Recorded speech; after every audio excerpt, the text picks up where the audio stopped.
Fala galera, tudo bem com todo mundo aí? Como vocês estão durante esse período? Tudo certo? Pessoal, eu tô aqui para gravar um vídeo para vocês, dando continuidade a tudo aquilo que a gente estava aprendendo lá até agora, nesse começo do ano, né? E lembrando do começo do ano para cá, nós vimos Primeira Guerra Mundial, nós vimos, aliás, Botucatu, em Avaré ainda não. Nós vimos aí o período de Belle Époque, nós vimos Paz Armada e enfim. E nós começamos a analisar a Primeira República. Então nós vimos as características dessa Primeira República e as características principais da primeira Constituição, a Constituição de 1891 lá, né? Nessa aula específica aqui, nós vamos dar continuidade ao conteúdo de Primeira República, mas agora abordando os movimentos sociais urbanos, aliás, no campo, nessa aula. A próxima aula vai ser urbanos e, por último, nós vamos ver a crise da Primeira República. Então, lembrando que esse período vai de 1889, com a proclamação da República, né? Nós temos a República da Espada até 1894. Então, de 1894 a 1930, nós temos a Primeira República, também conhecida como República Oligárquica, aí, né? Com a política dos estados, a política do café com leite, enfim, coronelismo, tudo isso que a gente já viu.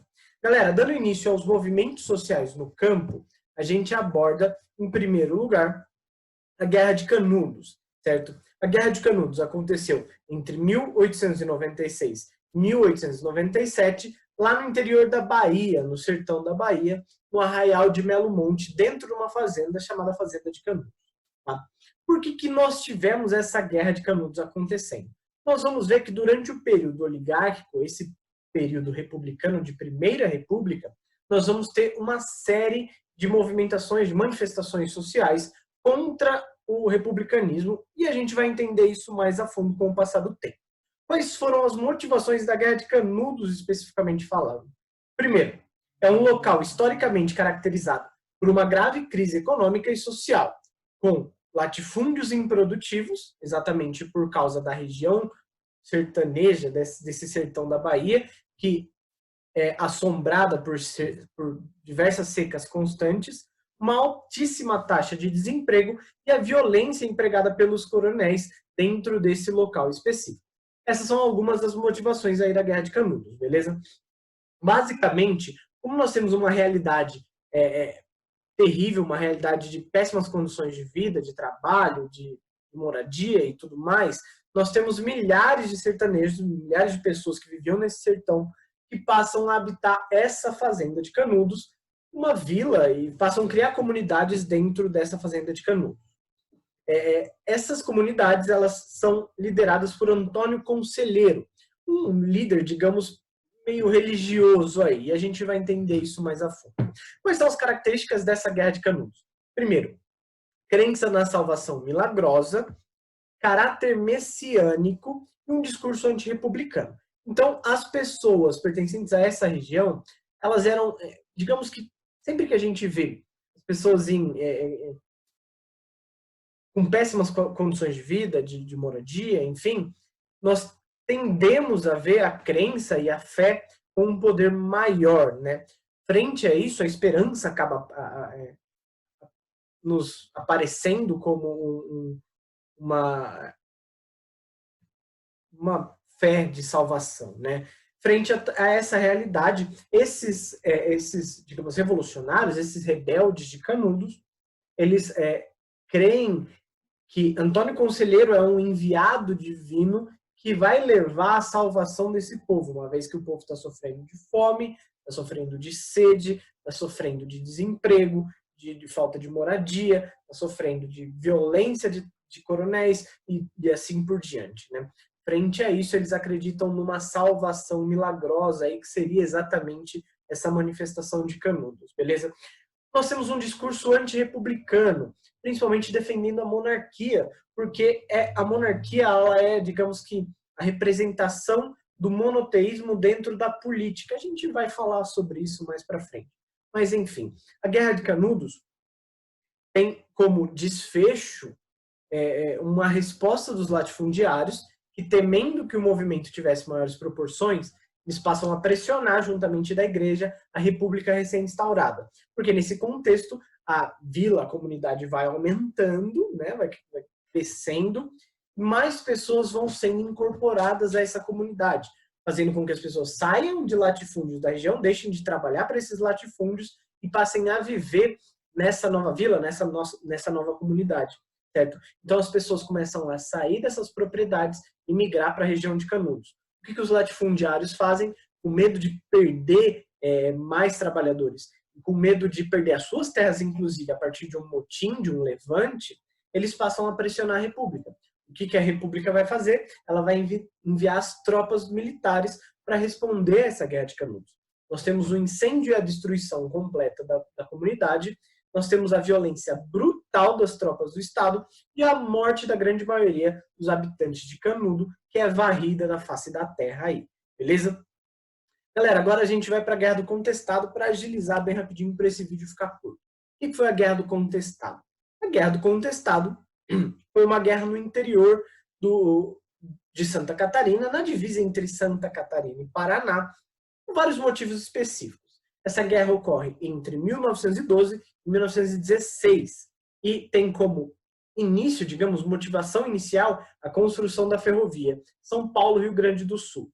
Basicamente, quando o governo decide fazer essa ferrovia, opta pela construção dessa ferrovia, o que vai acontecer? Ele vai pegar a faixa de terra de aproximadamente 30 quilômetros de largura para que ele possa construir essa ferrovia, certo? Então, todas as pessoas que se encontravam naquela faixa de terra, naquele território, vão ser agora expulsos desse território, vão ter suas casas queimadas, destruídas, e para que basicamente possa ser construída essa ferrovia aí. Então nós temos a expulsão de poceiros de terra e a falência de pequenos produtores da região. Os grandes produtores não são afetados com isso, certo?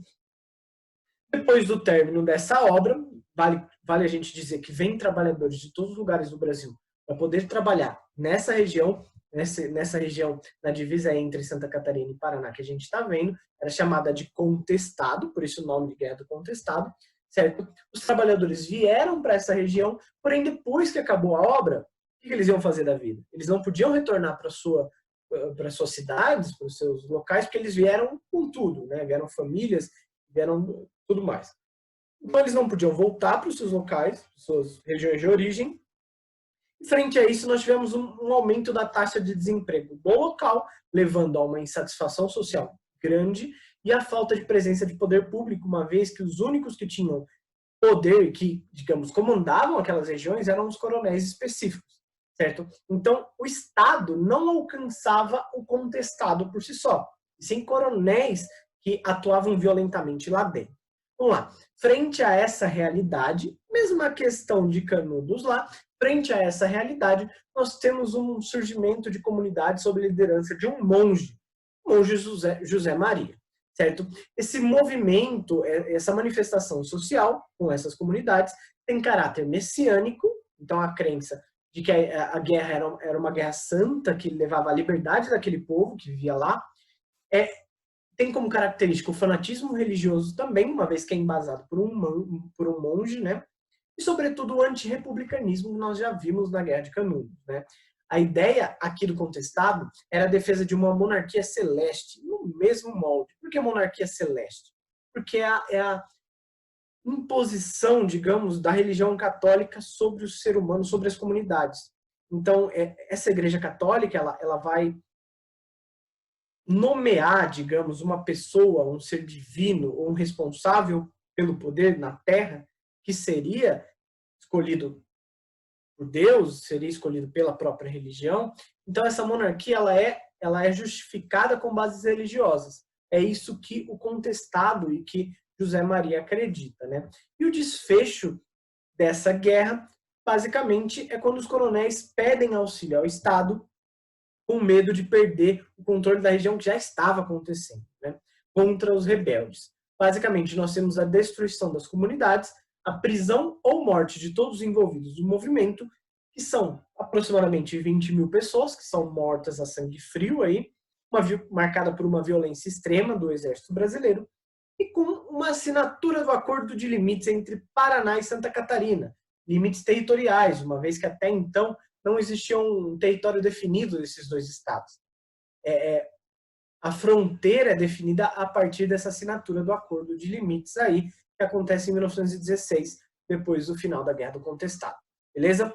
E vamos lá. Por último, nós analisamos o cangaço. Cangaço que é aí, que está na linguagem do povo, que está, digamos que é um movimento, digamos, conhecido por grande parte do povo brasileiro, principalmente a partir do cinema, com o Alto da Compadecida, por exemplo, né? O cangaço, eu coloquei que ele vai de aproximadamente 1870 a 1930, porque é o auge desse cangaço. Mas ele existe antes disso, tá? Existem documentos que demonstram a existência de alguns cangaceiros, e a gente vai ver o que isso significa mais tarde, a existência de alguns cangaceiros lá em 1750, já no sertão do Nordeste brasileiro aí. Então, é um movimento que é longo, certo? Quais são as motivações desse movimento? Primeiro, o enfraquecimento econômico do Nordeste brasileiro depois do século XVIII, que é deixado de lado pelas autoridades e pelo governo brasileiro, que é literalmente esquecido por esse governo brasileiro, e vai levar a graves problemas sociais, como secas, que digamos que não é diretamente por isso, né? Fome, sede e miséria, pela crise econômica, falta de trabalho também pela crise econômica e falta de auxílio estatal, uma vez que o governo, digamos que, concentra suas forças lá no Sudeste brasileiro, principalmente em Rio de Janeiro e São Paulo, certo? Então, esses problemas sociais vão agravar a situação do trabalhador rural, principalmente lá dos sertanejos do Nordeste brasileiro, que vai levar a um surgimento de vários grupos chamados grupos de cangaço, né, os cangaceiros. Vamos lá. Quais são as características desse cangaço, ou desse movimento cangaceiro? Primeiro, um banditismo local como forma de protesto social. O que isso significa? Significa que naquele local específico, alguns líderes e algumas pessoas influentes, eles vão ter uma cultura bandida, digamos. Eles vão se atentar e vão se ligar a crimes e a violência, seja violência doméstica, seja violência criminosa, qualquer tipo de violência em si, né? Eles vão literalmente utilizar essa violência como uma forma de protesto social. Nós vamos ter ataques a estados e cidades através de pilhagens e saques feitos por esses cangaceiros dentro desse contexto. E a sociedade brasileira vai olhar para isso e vai visualizar essa realidade de forma antagônica, de forma dupla, digamos. O imaginário popular vai lidar com os cangaceiros de duas formas. Algumas pessoas vão considerá-los Robin Hood do sertão, por eles roubarem dos ricos e darem para os pobres, digamos, por eles protestarem socialmente pela ineficácia do Estado naquela região, pela não presença estatal naquela região, e por um outro lado, outras pessoas, principalmente as pessoas de classes melhores, mais altas, né, vão visualizar os cangaceiros e o cangaço, o movimento do cangaço, como um movimento de bandidos violentos que devem ser exterminados. Então nós temos duas realidades frente a esse cangaço. No imaginário popular e no nosso cinema, por exemplo, nós vimos em algumas vezes aí esses cangaceiros como Robin Hood dos sertões, como o nosso querido Lampião, querido por alguns, Lampião, que fica extremamente popular nesse contexto aí e que também tem uma imagem dividida, certo? Lampião, cujo nome era Virgulino Ferreira da Silva, foi um líder que atuou entre os anos de 1920 e 1930 no sertão nordestino, morrendo em 1938, beleza? Esse Lampião aí, ele junto com o seu grupo específico, viajava de local a local, saqueando e principalmente fugindo da polícia do local, frente aos seus feitos e à perseguição ao movimento do cangaço, certo? Qual o desfecho desse movimento? Ação das tropas do Estado para eliminar esse movimento. Em 1938, morte de Lampião, Maria Bonita e a grande maioria dos integrantes do seu bando, suas cabeças foram expostas por aproximadamente 27 anos no sertão nordestino brasileiro, como considerados inimigos públicos e uma ameaça à paz nacional. Então, eles eram utilizados depois da sua morte como exemplos de quem e a contra o governo brasileiro, certo? Esses três movimentos, galera, Canudos, Contestado e Cangaço, são uma imagem, são reflexo, digamos, da política dessa própria Primeira República. Então, é o início de uma crise, né? É uma imagem do início de uma crise dessa Primeira República, que vai culminar lá mais tarde, em 1930, na própria crise, e no final da Primeira República, com o início da Era Vargas, que vai ser nosso assunto daqui a pouco. Beleza? Por enquanto é isso. Beijo no coração de vocês e até já.